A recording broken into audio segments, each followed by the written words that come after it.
Pour moi, les troubles du sommeil, c'est un problème de santé publique. C'est un problème de santé publique majeur, au même titre que la détection précoce des cancers.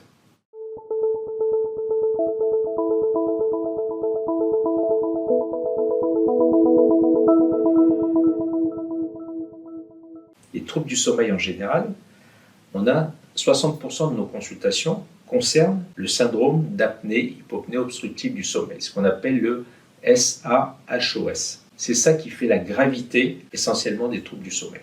Il y a quelques symptômes qui sont importants. Alors, les gens qui ronflent, bronchopathie, quelqu'un qui commence à être fatigué le matin, qui commence à avoir des troubles de concentration la journée, la personne qui est somnolente, c'est-à-dire qu'elle a dormi, son sommeil n'est pas récupérateur. Puis vous avez des patients qui se lèvent plusieurs fois la nuit pour aller aux toilettes. L'apnée du sommeil, c'est le syndrome d'apnée du sommeil là, qu'on recherche à ce moment-là, un retentissement sur la vessie. Et puis vous avez également des patients qui ont le matin des céphalées, des maux de tête.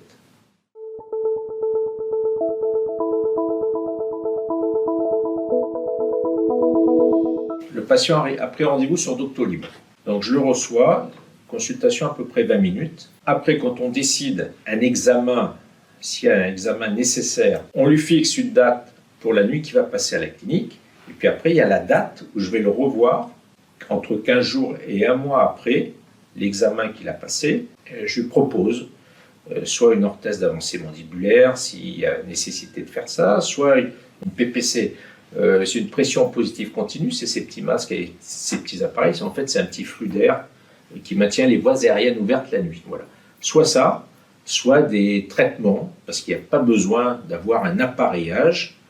Et puis des fois, vous avez des patients qui ont des symptômes cliniques qui ne sont pas du tout corrélés avec l'enregistrement. Donc là, il faut qu'ils cherchent ailleurs d'où peut venir leur trouble du sommeil.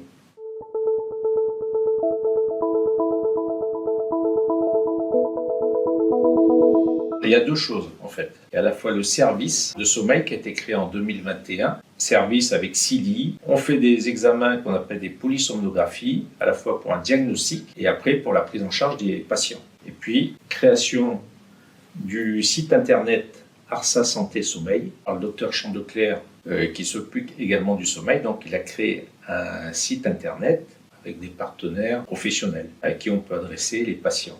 C'est un site justement qui va faciliter d'abord, qui donne des explications sur les différents troubles du sommeil qu'on peut présenter. Et puis ils ont la possibilité comme ça d'avoir une institution où ils peuvent venir.